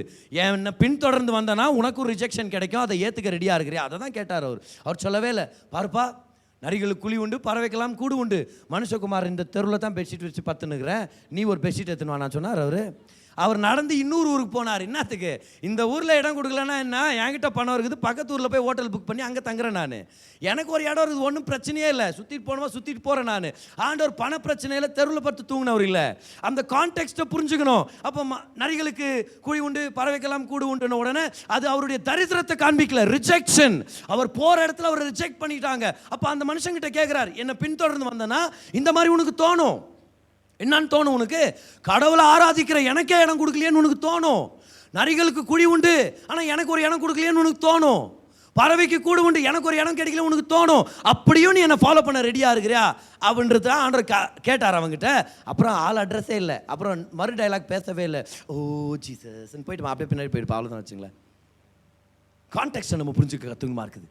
இன்னும் சில பேர் புதர் பவுல் அடிகள் அவரே தரித்திரத்தில் தானே புதர் வாழ்ந்தார். அவர் அப்போஸ்தலர் பவுல் கிட்ட எந்த அளவுக்கு பணம் இருந்துச்சுன்னா, இப்போ நல்லா கவனிங்க, உபத்திரவத்தை அனுபவிச்சார், ஜெயிலில் இருக்கிற நிலைமை இருந்துச்சு, பற்றாக்குறைகளை இருந்திருக்கிறாருன்னு அவரே சொல்கிறாரு, அடி வாங்கி இருக்கிறாரு, கப்பல் சேதத்தில் இருந்திருக்கிறார், பல விதத்தில் துன்பத்தை அனுபவிச்சிருக்கிறார். அதில் குறைபாடு ஒரு துன்பம் தான் அவருக்கு இருந்துச்சு. ஆனால் ஒரு குறிப்பிட்ட சீசனுக்கு மட்டும்தான். ஒரு தடவை அப்போஸ்தலர் பவுலை ஜெயிலில் போட்டுட்டு அந்த ஜெயிலரு அப்போஸ்தலர் பவுலை ரொம்ப நல்லா கவனிச்சுக்குவாராம். அப்பப்போ போய் பேசுறது, விசாரிக்கிறது. பைபிளில் ஆவியானவர் போட்டிருக்கிறார். என்னத்துக்கு அப்படி பண்ணாரான்னு தெரியுமா? பவுல் கிட்ட இருந்து ஏதாவது காசு கிடைக்குமோ அப்படின்றதுக்காக. நீங்கள் சொல்லுங்கள் பார்க்கலாம். பவுலே பாவம், ஒரு எப்படி சொல்லலாம், ஒரு பஞ்சம் பழைக்க முடியாத ஒரு பரதேசி மாதிரி இருந்திருந்தாருன்னா அவர் காசு கேட்டு இருந்திருப்பாருன்றீங்க. அவர் காசு போட்டு போய் இந்த 5 ரூபா வச்சுக்க உனக்கு பவுல் அப்படின்னு அவர் போகிறாராம். பவுல் இதாக தருவாரா நம்மளுக்கு? ஏன்? he came from a big aristocratic family. ஒரு பெரிய ஒரு ராயல் குடும்பத்தில் வந்திருக்கிறார், ஐஸ்வர்யம் நிறைஞ்ச குடும்பத்தில் வந்திருக்கிறார் அவர். அதனால அவன் யோசிக்கிறான் பாருங்க, அந்த ஜெயிலர் என்கிற எப்படியாவது இவங்ககிட்ட இருந்து கொஞ்சம் வாங்கிட்டா ரொம்ப நல்லா இருக்குமே நம்மளுக்கு அப்படின்னு சொல்லி. பக்கத்தில் இருக்கிறவங்களை பார்த்து சொல்லுங்க, பாடுகளை பிரதானப்படுத்தாதீங்க, ஆசீர்வாதத்தை பிரதானப்படுத்துங்க. Don't esteem pain and sufferings in Christian life. Esteem the blessing of the Lord in your life. Hallelujah. இப்போ வேற மாதிரி சொல்லுங்க பார்க்கலாம். எல்லாரும் சொல்லுங்க, கடின உழைப்பை நம்பி நான் வாழ்க்கை நடத்தல. சொல்லுங்க, கர்த்தரின் ஆசீர்வாதத்தை கொண்டு நான் வாழ்க்கையை நடத்துறேன். கை உயர்த்தி சொல்லுங்க, எல்லாரும் சொல்லுங்க, கை உயர்த்தி சொல்லுங்க, கடின உழைப்பை கொண்டு நான் வாழ்க்கையை நடத்துறது இல்ல. சொல்லுங்க, கர்த்தரின் ஆசீர்வாதத்தை கொண்டு நான் வாழ்க்கையை நடத்துகிறேன். அதுதான் நம்ம பார்க்குறோம். நீதிமொழிகள் 10:22 பாருங்க. இதான் கர்த்தர் நம்மளுக்கு சொல்லி கொடுக்குறார் அந்த வசனத்தில். அப்போ கடின உழைப்புனா அர்த்தம், எல்லா பாரமும் என் மேல, என் வீட்டு பொறுப்புகள் என் மேல, ஆசீர்வாதம் இல்லாத மாதிரி யோசிக்கிற ஒரு தன்மை இது. நான் போனாதான், நான் செஞ்சாதான், என் வேர்வை, என் ரத்தம், என்னுடைய உழைப்பு, என் ஞானம், என் திறமை அப்படின்றது வாழ்கிற வாழ்க்கை தான் கடின உழைப்பின் வாழ்க்கை. வேலைக்கு போகணும், வேலை ஒரு ஆசீர்வாதம். ஆனால் கடின உழைப்புன்றது ஒரு ஆசீர்வாதமான வாழ்க்கையா? Work is a blessing, but stressful labor is not a blessing. மன அழுத்தம் கூடிய ஒரு வேலை, வலி மிக்க ஒரு வேலை கர்த்தருடைய ஆசீர்வாதம் இல்லை. இந்த வசனத்தை கவனிங்க, உங்களுக்கு தெரியும், வசனத்தை படிங்க பார்க்கலாம். கர்த்தரின் ஆசீர்வாதமே ஐஸ்வர்யத்தை தரும். அது ஒரு வார்த்தை, அதை சொல்ல பயப்படுவாங்க எல்லாரும். ஐஸ்வர்யம் சொல்லுங்க சத்தமா. கர்த்தரின் ஆசீர்வாதமே ஐஸ்வர்யத்தை தரும். அடுத்தது பாருங்க, அதனோடே அவர் வேதனையை கூட்டார். இப்போ நீங்க கவனிங்க, கர்த்தரின் ஆசீர்வாதத்தின் படி வாழணுமா இல்ல வேதனையோட வாழணுமா? இது ரெண்டுக்கும் சம்பந்தம் இல்லைன்னு கர்த்தர் காமிக்கிறாரா இல்லையா? கர்த்தரின் ஆசீர்வாதத்துக்கு கீழே வாழ்ந்தா ஐஸ்வர்யம் அது கொண்டு வரும், ஆசீர்வாதம் கொண்டு வரும். அப்படின்னு அர்த்தம், நீங்க வேலை செய்றீங்க, உங்க கூடவே ஆசீர்வாதம் வேலை செஞ்சுட்டு இருக்குதுன்னு அர்த்தம். உங்க கையின் பிரயாசங்கள் மேல ஆசீர்வாதம் வேலை செய்யுதுன்னு அர்த்தம். அதனால தான் நீங்க போய் வேலை செய்றீங்க, ஆனா உங்க மேல இருக்கிற ஆசீர்வாதம் ஐஸ்வர்யத்தை தரும். ஆனா ஆசீர்வாதத்துக்கு கீழே வாழ்ந்தா வேதனையின் கீழே வாழ மாட்டோம். இந்த வேதனை என்ற வார்த்தைக்கான எபிரேய சொல் எட்செப். எட்செப்னா பெயின்ஃபுல் லேபர் இல்லைனா ஸ்ட்ரெஸ்ஃபுல் லேபர், வலி மிக்க உழைப்பு, வலி மிக்க உழைப்பு. இந்த வார்த்தையை தான் நீதிமொழிகள் 10:22 நம்ம பார்க்கிறோம். கர்த்தரின் ஆசீர்வாதமே ஐஸ்வர்யத்தை தரும், அவர் அதனோட ஸ்ட்ரெஸ்ஃபுல் லேபரை கூட்டார், அவர் அதனோட வலி மிக்க வேலையை கூட்டார். அப்படின்னா கர்த்தரின் ஆசீர்வாதத்தை கொண்டு வாழ்ந்தோம்னா நம்ம ஸ்ட்ரெஸ் கீழே வாழ தேவையில்லை. என்ன அருமையான விஷயம். இப்போ இந்த ஸ்டேட்மெண்ட்டை வேதத்தில் நீங்கள் உங்களுடைய நோட்ஸில் நீங்கள் எழுதிங்க, I am too blessed to be ஸ்ட்ரெஸ்ட்னு எழுதிங்க பார்க்கலாம். அது டிஸ்பிளே பண்ண முடியுமா? I am too blessed to be stressed. கர்த்தர் என்னை எந்த அளவுக்கு ஆசீர்வச்சிருக்கிறார்னா மன அழுத்தத்துக்கு இடமே இல்லை. ஹalleluya. I am too blessed to be stressed in Jesus name. Stress நம்மளுடையது இல்லை, மன அழுத்தம் நம்மளுடையது இல்லை, மனபாரம் நம்மளுடையது இல்லை, தலைபாரம் நம்மளுடையது இல்லை. எல்லா பாரத்தையும் நானே சுமந்து என் வேர்வை என் ரத்தத்தை சிந்தித்தான் நான் வாழணும் அப்படின்ற கட்டாயத்தில் நம்ம இல்லை. ஆசீர்வாதம் நம்ம மேலே இருக்குது. நம்முடைய வேலை இளைப்பாறுதலின் வேலையாக இருக்கும் இயேசுவின் நாமத்தில். Restful labour, not stressful labour. Amen. சொல்லுங்க எல்லாரும் இங்கிலீஷில் இந்த ஸ்டேட்மெண்ட் சொல்லுங்க, சத்தமாக சொல்லுங்க, கை உயர்த்தி சொல்லுங்க. I am too blessed to be stressed. தமிழில் இதை அப்படியே பக்காவாக நம்ம டிரான்ஸ்லேட் பண்ண முடியுமா நம்மளுக்கு தெரியல. ஆனால் இதை வேறு மாதிரி சொல்லலாம் பாருங்க. நான் என்ன மாதிரி ஆசீர்வதிக்கப்பட்டுக்கிறேன்னா மன உளைச்சலுக்கு இடமே இல்லை, நான் மன உளைச்சல் கீழே இல்லை, நான் ஆசீர்வாதத்து கீழே நான் வாழ்ந்துட்டு இருக்கிறேன். Don't live by your hard labor, live by the blessing. ஆசீர்வாதத்தை கொண்டு வாழ கத்துங்க. அதை உங்களுக்கு ஒரு பேசேஜ்லேருந்து எடுத்து காமிக்கிறேன் வாங்க. Leviticus 25 verse number 18. இப்போ நான் சொன்ன ஸ்டேட்மெண்ட்டை ஆண்டவர் அவங்களுக்கு சொல்லி கொடுத்தது தான் இப்போ நம்ம பார்க்க போகிறோம். இஸ்ரவேல் ஜனங்களுக்கு இதை தான் சொல்லி கொடுக்குறாரு. அவங்களுக்கு பிரசங்கிக்கப்பட்டது போல சுவிசேஷம் நமக்கும் பிரசங்கிக்கப்பட்டது. அதே காஸ்பல் எசன்ஸ் தான் நம்ம ரிசீவ் பண்ணிட்டு இருக்கிறோம். என்ன சொல்லி கொடுத்தாரு அவங்களுக்கு? அவர் சொல்றாரு, என் கட்டளைகளின்படி செய்து என் நியமங்களை கை கொண்டு அவைகளின்படி நடக்க கடவீர்கள், அப்பொழுது தேசத்திலே சுகமாய் குடியிருப்பீர்கள். இப்போ ஏதோ ஒன்று சொல்ல போறாரு, அதை நம்ம கவனிக்கணுன்றதுக்காக தான் இந்த ஸ்டேட்மெண்ட்டை படித்தேன். அடுத்தது பாருங்க 19ஆம் வசனம். பூமி தன் கனியை தரும், நீங்கள் திருப்தியாக சாப்பிட்டு அதில் சுகமாய் குடியிருப்பீர்கள். திருப்தின்ற வார்த்தை கர்த்தர் எத்தனை தடவை பயன்படுத்துறாரு பாருங்க இல்லையா? அரை வயிற்று கஞ்சிக்கு நன்றியாயிரு அப்படியா சொன்னார் கர்த்தர். திருப்தியா சாப்பிடு, சுகமாய் இருப்ப. இப்போ வாங்க 20ஆம் வசனம். என்ன கட்டளை அது?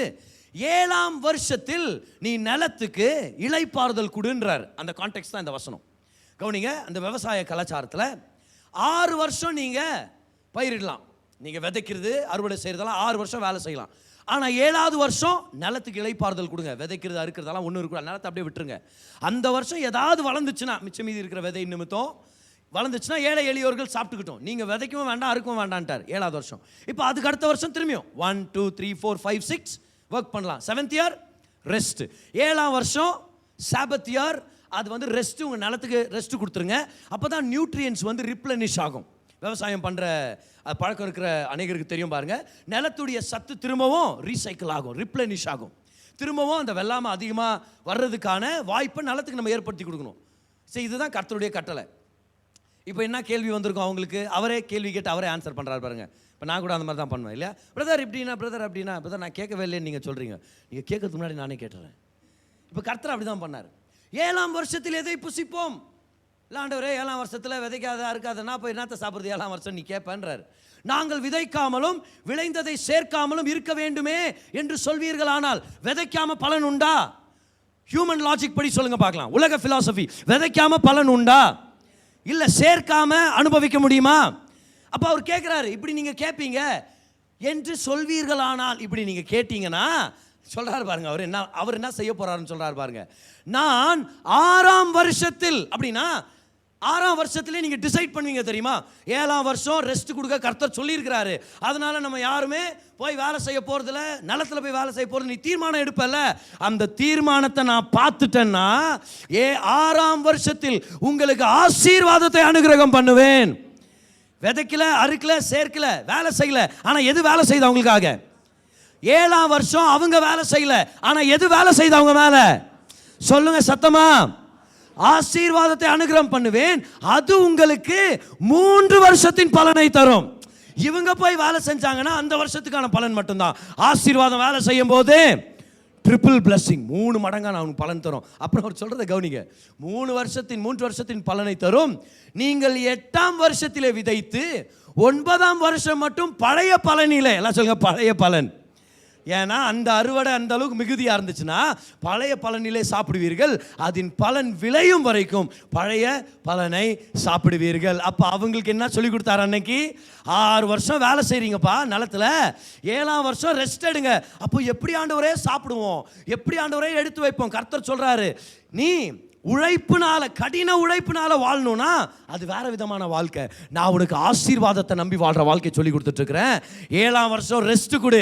நீ எப்பயும் ஆசீர்வாதத்தை நம்புறேன்னு எனக்கு தெரியுதோ அப்பவே ஆசீர்வாதம் உனக்கு 3 மடங்கு பலனை கொண்டு வரும். அப்படின்னா கடின உழைப்புல வாழாத, என் ஆசீர்வாதத்தை நம்பி வாழு. எத்தனை பேரால பார்க்க முடிஞ்சது அது இந்த பேசேஜ்ல? எல்லாரும் சொல்லுங்க, கைவெட்டி சொல்லுங்க பார்க்கலாம். I don't live by stressful labor. சொல்லுங்க, I live by the blessing. சொல்லுங்க, கடின உழைப்பை கொண்டு நான் வாழ்வதில்லை, ஆசீர்வாதத்தை கொண்டு நான் வாழுகிறேன். I live by the blessing. கர்த்தரின் ஆசீர்வாதமே ஐஸ்வர்யத்தை தரும், அவர் அதனோடு வேதனையை கூட்டார். அந்த வேதனையின் வாழ்க்கை நம்மளுடைய இதில் இங்கே இருக்கிற ஒவ்வொருத்தருக்கும் அந்த வேதனைன்றது நம்மளை அட்டாக் பண்ணுது பாருங்க. வேதனை என்ன தெரியுமா? ஸ்ட்ரெஸ். என்ன செய்வ? ஐயோ எல்லா பாரமும் மேலே தான், நீ தான் என்னத்தையும் செஞ்சாகணும், நீ தான், ஐயோ உன் மேலே தான் பாரம். இந்த டெம்டேஷனை எப்படி ஜெயிக்கிறது? நம்ம அநேக தடவை நம்மளுக்கு இந்த போராட்டம் வரும் பாருங்க, எப்படி ரெஸ்ட்ஃபுல்லாக வாழ்றது. ஏன்னா நம்ம எல்லாருமே இந்த தீமையான உலகத்தில் வாழ்ந்துட்டு இருக்கிறோம். தேவைகள் அதிகரிக்குது, நமக்கு எதிராக போராட்டங்கள் அதிகரிக்குது, பொறுப்புகள் நமக்கு இருக்குது, கமிட்மெண்ட்ஸ் நம்மளுக்கு இருக்குது. இது எல்லாத்து மத்தியிலும் ஸ்ட்ரெஸ்ஸை ஜெயிக்க கற்றுக்கணும். எப்படி? இந்த வசனங்கள் மூலமாக தான் ஜெயிக்க கற்றுக்கணும். பார், கொஞ்சம் நம்ம கேர்லெஸ்ஸாக இருந்துட்டோம்னா மன அழுத்தம் நம்மளை ஆண்டு கொள்ள ஆரம்பிக்கும். பாருங்க, ஐயோ எல்லா பாரமும் மேலே தான் அப்படின்னு நம்மளை ஒரு கவலை நிறைஞ்ச ஒரு மனுஷனை மாற்றி விட்டுரும். நம்மளை ஒரு பாரம் நிறைஞ்ச ஒரு மனுஷனை மாற்றி விட்டுரும். ஏன், சில பேர் நம்மளை பார்க்கும்போது கூட நம்மளை பார்த்து சொல்லிடுவாங்க, ஏன் மூஞ்சி ஒரு மாதிரி இருக்குது அப்படின்னு கேட்டுருவாங்க. சரியா, ஏன் மூஞ்சி தூக்கி வச்சுனுங்கிற அப்படின்னு கேட்டுருவோம். அதுக்கு நம்ம என்ன சொல்கிறோம், கொஞ்சம் கூட யோசிக்காமல் என் மூஞ்சே அப்படித்தான் அப்படின்ட்டு போகிறோம் நம்ம. ஆனால் அப்படி நம்ம வாழ தேவையில்லை. ஹல்லேலூயா. பக்கத்தில் பார்த்து சொல்லுங்க, என் மூஞ்சி இப்படி இல்லைன்னு சொல்லிவிடுங்க. நான் நல்லா, ஆக்சுவலாக நான் இன்றைக்கி தான் கொஞ்சம் நல்லா இருக்கிறேன் நான். Hallelujah. Yes yes see life of burden is not the life of a Christian. ஆனால் மன அழுத்தம் நம்மளை டிஸ்டர்ப் பண்ண வரும், ஸ்ட்ரெஸ் நம்மளை அட்டாக் பண்ண வரும். அந்த நேரத்தில் ஞாபகம் வச்சுக்கணும், நான் மன அழுத்தத்துக்கு வாழ தேவையில்லை, நான் கவலைப்பட்டு வாழ தேவையில்லை, நான் கஷ்டப்பட்டு வாழணும்னு இல்லை, நானே கடின உழைப்பை நம்பி வாழல, கர்த்தரின் ஆசீர்வாதத்தை நம்பி நான் வாழ்ந்துட்டு இருக்கிறேன். லேவியராகமம் 25 ஞாபகம் வச்சுங்க. 6 வருஷம் 7வது வருஷம் நான் வேலை செய்யல. ஏன் கடின உழைப்புனால நான் பிழைக்கிறேன் இல்லை, கர்த்தரின் ஆசீர்வாதம் தான் என்ன வாழ வைக்குதுன்னு நான் உலகத்துக்கே தெரியணும். இப்போ இமேஜின் பண்ணுங்க பார்க்கலாம், சுற்று வட்டாரம் தேசம்லாம் பார்த்துட்டு இருக்குது, எல்லா தேசமும் பார்த்துட்டு இருக்குது. அவங்க ஃபிலாசபி என்னது? Work is worship. பார்த்துருக்கீங்களா? அது செய்யும் தொழிலே தெய்வம். எங்கே பதர் சர்ச்சுக்கு வரல, சர்ச்சுக்கு வந்தால் தான் தெய்வமா பதர்? செய்யும் தொழிலே தெய்வம் பதர்.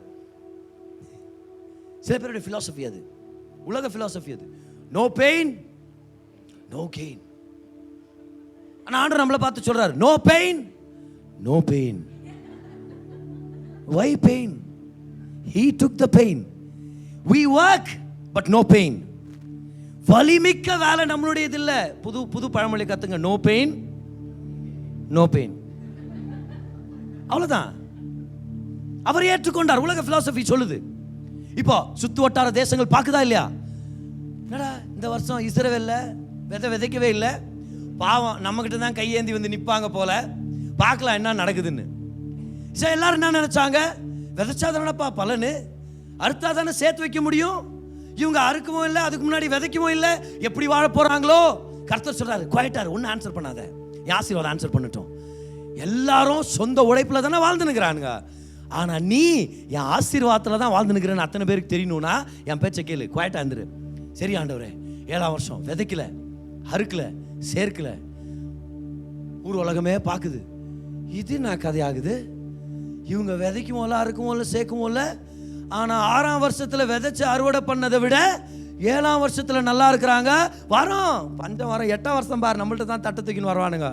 8ஆம் வருஷம் நல்லா சாப்பிட்றாங்க. என்ன பிரதர் சாப்பிட்டீங்களா? சாப்பிட்டேன் பிரதர். நீங்களும் வாங்க பிரதர், சாப்பிடுங்க பிரதர்ன்றான். இது என்ன கதை ஆகுது? 8ஆம் வருஷமாவது கொஞ்சம் அலைஞ்சு தெரியக்கூடாதா? 9ஆம் வருஷம் ஏதாவது ஆகும். எப்படி பிரதர் 7ஆம் வருஷம் நீங்க விதைக்கல, எப்படி 9ஆம் வருஷம் வரைக்கும் எப்படி நீங்க சாப்பிட்றீங்க?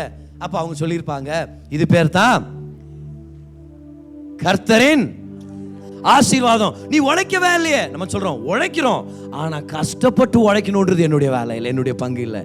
கடின உழைப்பை நம்பி வாழ்றது என் வாழ்க்கை இல்லை, ஆசீர்வாதத்தை நம்பி வாழ்றது என்னுடைய வாழ்க்கை. அந்த ஒட்டுமொத்த உலக ஜனங்களும் இஸ்ரவேலை பார்த்து ஆச்சரியப்பட்டு சொல்லியிருப்பாங்க, இவங்களால நல்லா இல்லை, அவருடைய ஆசீர்வாதத்துல தான் நல்லா இருக்கிறாங்கன்னு சொல்லியிருப்பாங்க. ஆமென். விதைக்கல, அறுவடை பண்ணல, சேர்க்கல, நல்லா இருக்கிறாங்கப்பா. தான் கர்த்தரின் ஆசீர்வாதம். இதை கொண்டு தான் நம்ம வாழணும்னு கர்த்தர் ஆசைப்படுறார். Choose to live under the blessing. ஆசீர்வாதத்தின் கீழே வாழும்படி தெரிந்து கொள்ளுங்கள்னு சொல்றேன். Choose to live under the blessing. Choose to live without stress. கவலை இல்லாம, பயம் இல்லாம வாழ்றது ஒரு தீர்மானம். அது ஒரு போராட்டம் கூட, ஆனா தீர்மானம். வார்த்தையின் பலனை பெற்றுக்கொள்ளுங்க, அந்த தீர்மானத்தை எடுங்க, கர்த்தர் பலப்படுத்துவார்.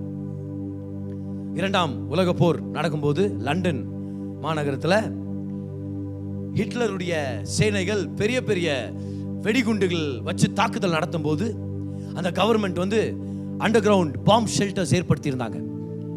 ஸோ அன்னைக்கு நைட் ஒரு பெரிய தாக்குதல் வரப்போகுதுன்னு தெரிஞ்சு அத்தனை பேரும் அப்படியே கூட்டமா நிலத்தடியில் டனலை ஒன்று ஓப்பன் பண்ணி இந்த பாம்பு ஷெல்டருக்குள்ள தள்ளி எல்லாரையும் போங்க உள்ள போங்க அப்படின்னு.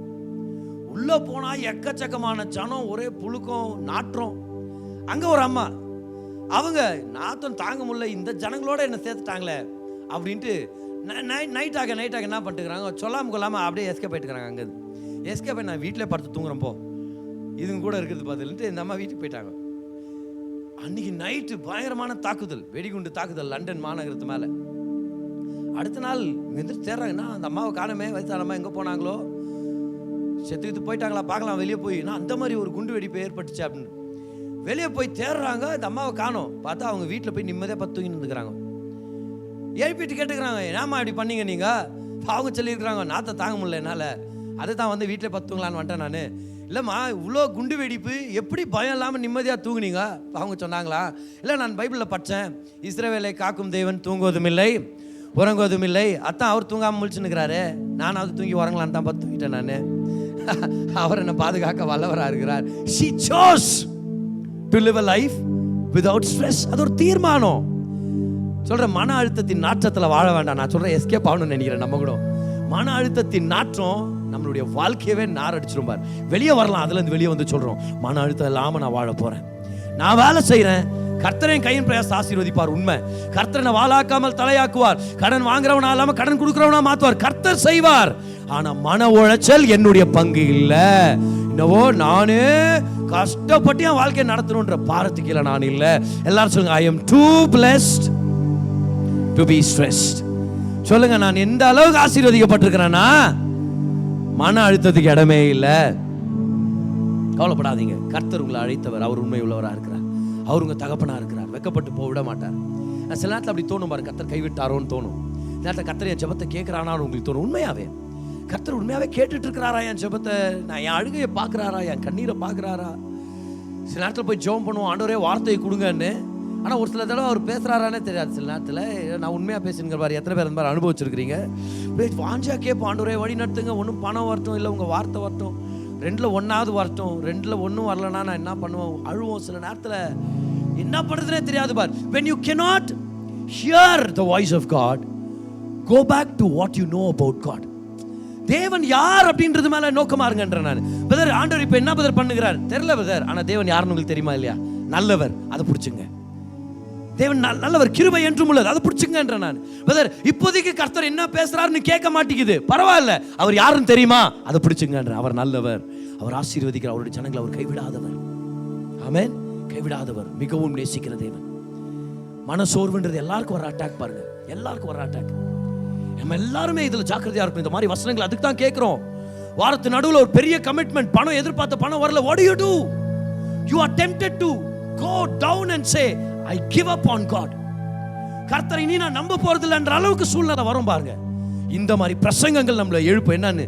கர்த்தரின் ஆசீர்வாதம் ஏமா இருக்கு. என் கர்த்தர் நல்லவர், என் கர்த்தர் வாழ வைப்பார், என் கர்த்தர் அதிசயங்களை செய்வார். இஸ்ரவேலை காக்கும் தேவன் தூங்குவது. எஸ், அவர் என்னோட இருக்கிறார், அவர் என்னை பாதுகாக்கிறவராக இருக்கிறார்.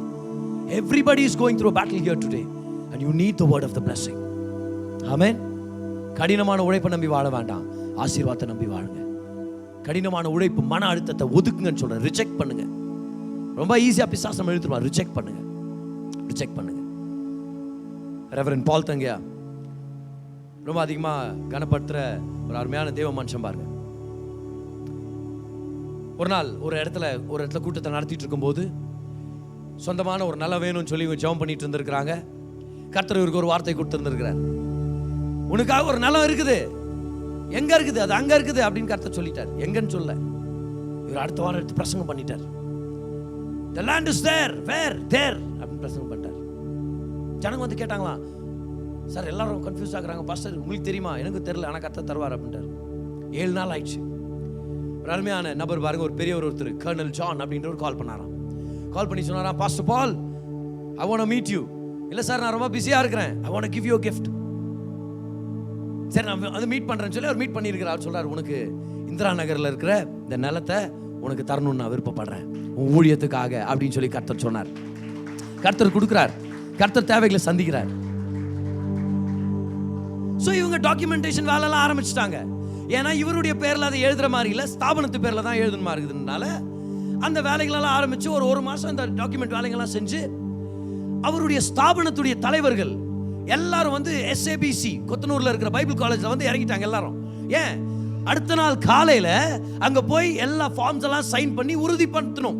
கர்னல் ஜான் என்றவர் நிலத்தை கொடுத்துட்டார் அப்படின்றத உறுதிப்படுத்தணும், அந்த சேலை முடிக்கணுன்றதுக்காக எல்லா பெரிய ஆட்கள் எல்லாம் வந்துட்டாங்க. முந்தின நைட் அவரை கால் பண்றாராம், கர்னல் ஜான், பாஸ்டர் பால் உங்களை நான் பார்க்கணும். இவர் போயிருக்கிறார், ரொம்ப கோபமா இருந்தாராம் பாருங்க. அவர் சொன்னாராம், உனக்கு நான் நிலத்தை கொடுக்கறது விருப்பம் இல்லை அப்படின்ட்டாராம் பாருங்க. யாரோ இன்னும் சொல்லியிருக்கிறாங்க போல இவர் மேல, உனக்கு நான் நிலத்தை கொடுக்க விருப்பம் இல்லைன்னு. அப்போ பாஸ்டர் பால் சொன்னாராம், you keep the land, I keep the vision.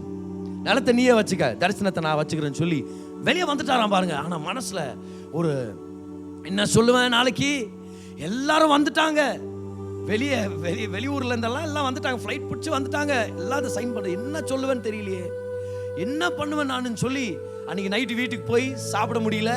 மனைவி பிள்ளைகள்லாம் தூங்கிட்ட பிறகு எந்திரிச்சு இந்திரா நகர் ரோட்ல ஒரு நடந்துட்டே ஜெபம் பண்ணிட்டு ஆண்டவர்கிட்ட கேட்டே இருக்கிறான், என்ன சொல்லுவேன் எல்லாம் வந்துட்டாங்க, அடுத்த நாள் காலையில போய் அவங்களை சந்திக்கணுமே, என்ன சொல்லுவேன். 1:30 மணி, காலையில 1:30 மணிக்கு கர்த்தர் பேசினாராம் பாருங்க. அவரை பார்த்து சொன்னாராம், don't behave like a mental Pentecost, go and sleep. அவர் சொன்ன வார்த்தைகள், போய் தூங்கு, I will take care of you, I called you and I will take care of you. கிறுக்குத்தனமான ஒரு பெந்தகோஸ்தே பையன் மாதிரி சுத்தி தெரியாத, போய் படுத்து தூங்கு, அழைச்சது நான் உன் தேவைகளை சந்திக்கிறேன், பராமரிக்கிறேன்னு சொல்லி அனுப்பிவிட்டார். 1:30 மணிக்கு காலையில் அந்த குரலை கேட்டு வந்து படுத்து தூங்கிட்டார். அடுத்த நாள் காலையில் ரெடி ஆகிறார். ஏன்னா இப்போ எல்லாரும் வெயிட் பண்ணிட்டு இருக்கிறாங்க. காலையில் இவர் அந்த நிலத்தை கொடுக்குறேன்னு சொன்னார்ல பெரியவர், அவரை கூட்டிட்டு தான் போனோம். ஆனால் அவர் தான் கொடுக்குறது இல்லைன்னு சொல்லிட்டார். இவர் ரெடியாக இருக்க நேரத்தில் அவர் கால் பண்ணுறாராம். கால் பண்ணிட்டு, pastor ball, I want to come with you, நான் வரேன் உங்க கூட அப்படின்னு. சரி வாங்கன்னு கூப்பிட்டுட்டார் காரில். ஆனால் ஒரு வார்த்தை பேசலாம் பாருங்க. 1 மணி நேரம் டிரைவான் கொத்தனூருக்கு. ஆனால் ஒரு வார்த்தை பேசலாம். அவர்கிட்ட என்னத்தை பேச முடியும்? அங்கே போய் எல்லாம் ஆட்கள்லாம் உட்காந்துருக்குறாங்களாம். உட்காந்துருக்கும் போது இவரை பார்த்து அந்த ஸ்தாபனத்துடைய தலைவர்கள் கேட்டாங்களா, சொல்லுங்க நீங்க தான் சொல்லணும் அப்படின்னு. உடனே அப்போ அவர் சொன்னாரா, நான் சொல்றதுக்கு ஒன்றும் இல்லை, இவர் தான் ஏதோ இருக்குதுன்றாரு சொல்றதுக்கு, அவரை சொல்லுங்க அப்படின்ட்டார். அப்போ அவர் வாய்த்தன்னு சொன்னாரா, நான் நேற்று நைட்டு கூப்பிட்டு பாஸ்டர் பால்கிட்ட சொன்னேன், உங்களுக்கு நான் நிலத்தை தரமாட்டேன்னு சொன்னேன். ஆனால் அந்த நேரத்தில் பாஸ்டர் பால் என்ன பார்த்து சொன்னாரு, நீ நிலத்தை வச்சுக்கா, நான் தரிசனத்தை வச்சுக்கிறேன்னு நினச்சி போயிட்டாரு. அன்னைக்கு நைட் நான் தூங்கும் போது கரெக்டாக 1:30 மணி அளவுக்கு கர்த்தர் என்கிட்ட பேசி சொன்னாரு, பாஸ்டர் பாலுக்கு நிலத்தை கொடுத்துரு, அவரை கொண்டு இந்த பட்டணத்தில் நான் ஒரு பெரிய ஊழியத்தை வச்சிருக்கிறேன்னு சொன்னாரு.